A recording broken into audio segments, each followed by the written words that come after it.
Essa água que eu recebi. Vocês estão vendo aqui, ó, coloca a mãozinha atrás, dá pra ver? Dá pra ver? O que é isso aí? Que eu tô perdido. É, os youtubers que fazem. Recebe. Faz inbox.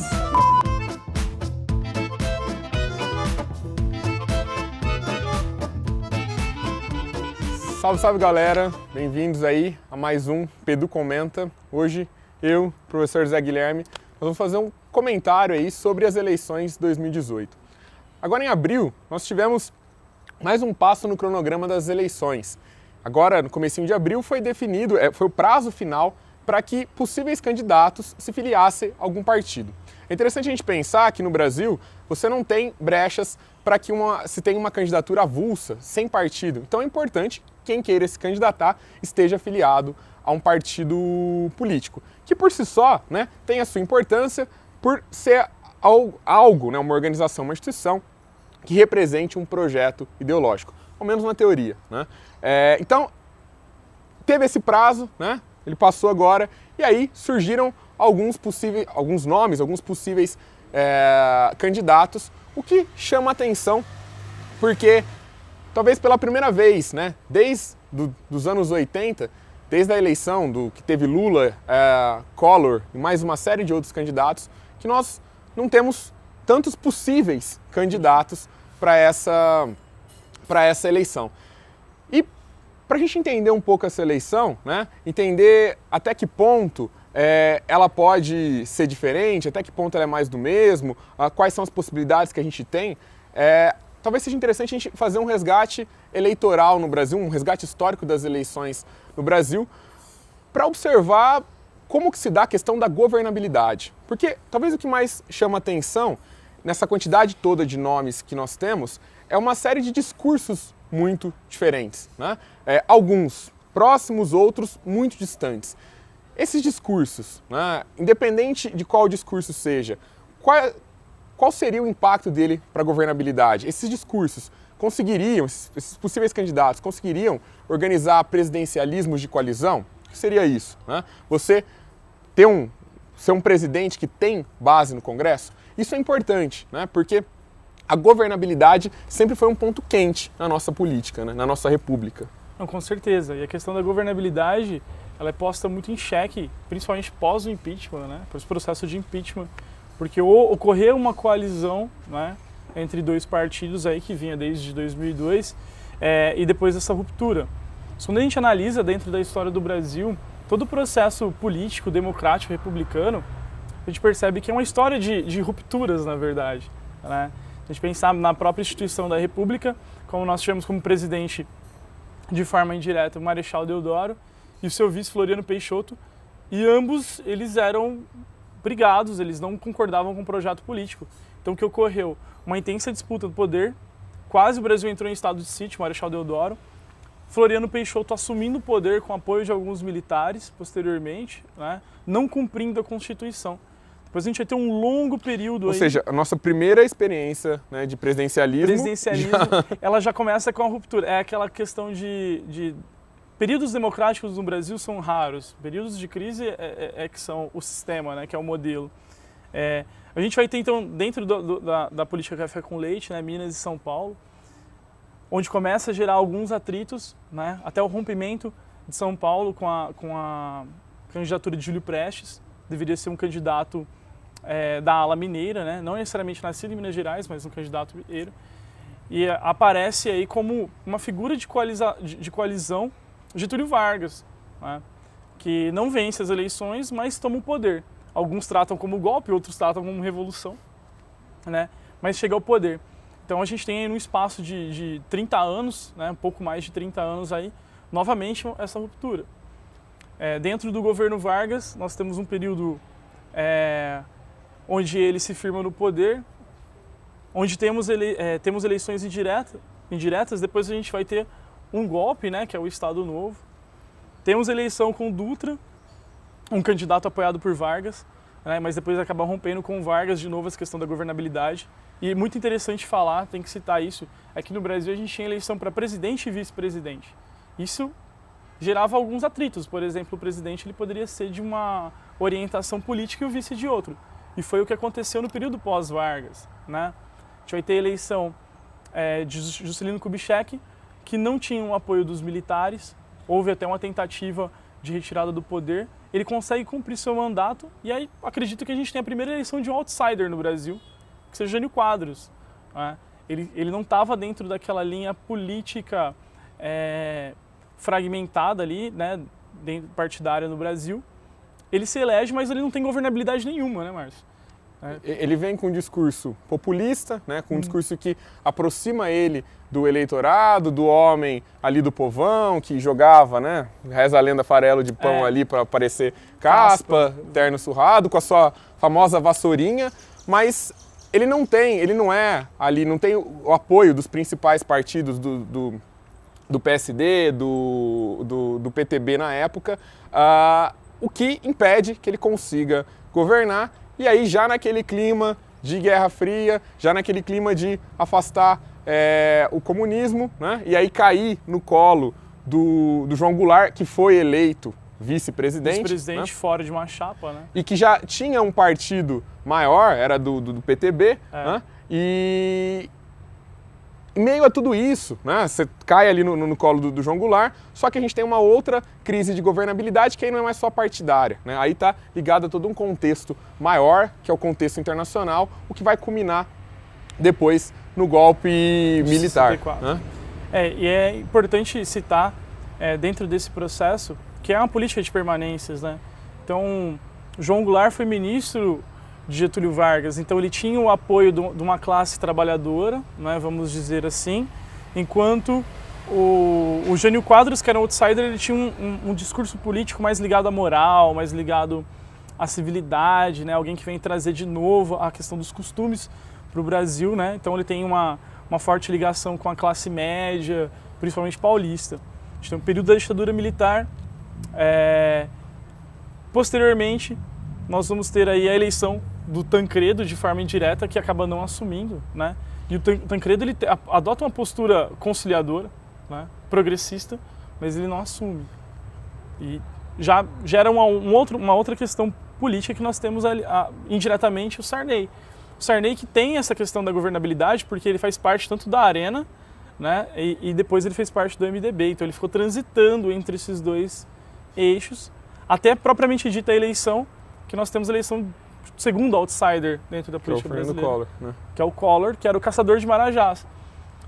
Teve-se essa questão também de legado, que eu acho que pode se repetir agora, que quem justificaria o legado de Getúlio Vargas, do trabalhismo, né? Então a disputa entre Brizola e Lula, né? Acabou que o Lula teve mais força nesse sentido pela sua origem sindical, e daí a gente vai ter um período aí de 90 a 2002, de um bipartidarismo, podemos dizer assim. 90 até agora, né, praticamente. Até agora. Mas você citou o Collor, é interessante porque o Collor também é outro grande representante da falta de governabilidade. Né? O Collor é de um partido pequeno, pouco expressivo, e em questão de 2 anos ele acaba, né, sendo envolvido ali num processo de impeachment, que ele acaba renunciando horas antes, mas acabam cassando os direitos políticos dele, o que configura de certa forma um impeachment. E depois, né, entra o Itamar Franco e aí a gente começa uma era, talvez pode até se chamar de uma era de ouro aí da democracia brasileira, porque a gente vai, primeiro, né, ter eleições que não vão ser questionadas do ponto de vista de fraude, o que também é outra coisa no Brasil, né, que é corriqueiro, excepcional, você não questionar a questão das fraudes. E aí você tem a eleição do Fernando Henrique Cardoso em 94, depois, num processo ali também que é, né, um tanto quanto comentável, né, ele consegue o direito à reeleição, a se candidatar à reeleição, porque inicialmente a Constituição previa um mandato de 5 anos, né, ele reduz esse mandato para 4, mas ganha a chance de conseguir se reeleger e facilmente ele vence o Lula nas eleições de 98. E depois a gente começa, né, a era PT, 2002, 2006 com Lula, 2010, 2014 com a Dilma Rousseff. E é legal porque isso mostra que apesar do Brasil ser um multipartidarismo, nós temos uma quantidade, né, tem mais de 30 partidos registrados no Brasil, a eleição presidencial, ela de 94, até essa última eleição de 2014, ela foi uma eleição praticamente bipartidária, né? No segundo turno você tinha sempre PT e PSDB se enfrentando. Lula e FHC em 94 e 98, e depois você tem o Lula com o Geraldo, com o Serra, com o Geraldo de novo. Geraldo, né? E depois, posteriormente, agora com a Aécio. Enfim, né, a Dilma também, com né? A Aécio, o fato é que você tem sempre PT e PSDB. Mas desde 2005, com o mensalão, a gente passa a ter uma crise, né, no Partido dos Trabalhadores, que vai, né, de certa forma, abalar suas estruturas eleitorais, pelo menos. Nas eleições para prefeito, em 2016, o PT já recuou o número de prefeituras que tinha, recuou o número de vereadores, o que mostra o encolhimento do partido, e isso começa a dar espaço para que outros discursos cheguem na disputa agora, né? Alguns discursos que são convergentes com o discurso que o PT fazia, outros discursos completamente antagônicos, o que mostra uma polaridade na discussão, mas de qualquer forma a gente tem uma variedade muito grande de candidatos. Bom, a gente não sabe exatamente se esses nomes que estão hoje aí, saiu recentemente uma pesquisa do Datafolha, né, mostrando inclusive quem são os que estão melhor aí na disputa, que a gente até pode chamar atenção para candidatos como o Bolsonaro, a Marina Silva, o Ciro Gomes, e o Lula, né, caso ele se candidate ou não, é o candidato aí que na última pesquisa tinha maior intenção de votos, mas a gente vai ver que esses candidatos são nomes conhecidos já há um bom tempo, e alguns deles, como o Bolsonaro, há mais de um ano vem fazendo campanha se declarando como presidenciável. Então, a gente tem aí esses nomes que estão surgindo, a gente não sabe exatamente quem será candidato, porque isso só vai se definir em agosto, mas o que a gente pode dizer é que essas eleições, elas são diferentes das últimas que a gente teve, né? Ela é diferente no perfil, inclusive, dos candidatos, né? Então, você tem o Jair Bolsonaro, que é da esfera legislativa, mas tem um discurso muito pautado na questão militar, alia muito o discurso do conservadorismo, né? E você tem, por exemplo, a Manuela Dávila, que vem de movimentos sociais, ou o próprio Boulos, que vem de movimentos sociais. Você tem pessoas ligadas ao mercado financeiro, né? Que no caso mesmo do presidenciável Partido Novo. Você tem políticos nacionais desenvolvimentistas que são clássicos, mas apresentam um discurso mais progressista, que no caso do Ciro Gomes, da Marina Silva. Então a eleição está bem aberta. Ela está bem aberta, pelo menos na questão do discurso nós temos uma variedade. Mas isso, apesar de ser positivo, ela entra na questão do problema da governabilidade, né? Então a gente percebe que tem discursos antagônicos que dividem mesmo a intenção de votos, e dentro desses discursos antagônicos a gente tem políticas econômicas e sociais antagônicas. A gente não tem nenhum candidato, tirando o Lula, que tenha uma ampla margem de votos, né? Então isso pode se tornar um problema, porque a governabilidade ela vai faltar nesse período. E não só a questão dos votos, né? A questão que a gente sempre bate na tecla tenha em mente quem são seus deputados também, quem são os deputados que você vai votar, o senador, porque isso faz a base do governo. Não adianta você votar num candidato X num partido Y que tem posições antagônicas, porque você gosta do deputado do partido Y e do presidente do partido X. É importante que, para que haja governabilidade, o Congresso, né, e a presidência da República, que eles tenham uma convergência, que eles conversem entre eles. Então, acho que a gente pode até fechar com a ideia de que essas eleições são incertas, né? Alguns passos virão, né, em agosto define-se mais quem são os candidatos, mas a gente chama a atenção por uma eleição que é diferente das últimas que a gente teve, mas que é muito parecida com o que sempre foi a política do Brasil, né? É uma política que ela está pautada em discursos, mas não está tão pautada em práticas, né?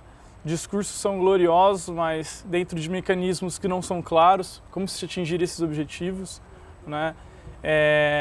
Num discurso de combate à corrupção, mas ao mesmo tempo candidatos envolvidos em processo de corrupção. Então, o grande ponto é, independente da ideologia, independente da inclinação partidária, sem uma participação popular efetiva, né, dentro da política, nada vai mudar, né? Então, nós precisamos cobrar os nossos candidatos independente de qual sua tendência. As coisas só vão funcionar de fato se a gente fazer o nosso papel de cidadão.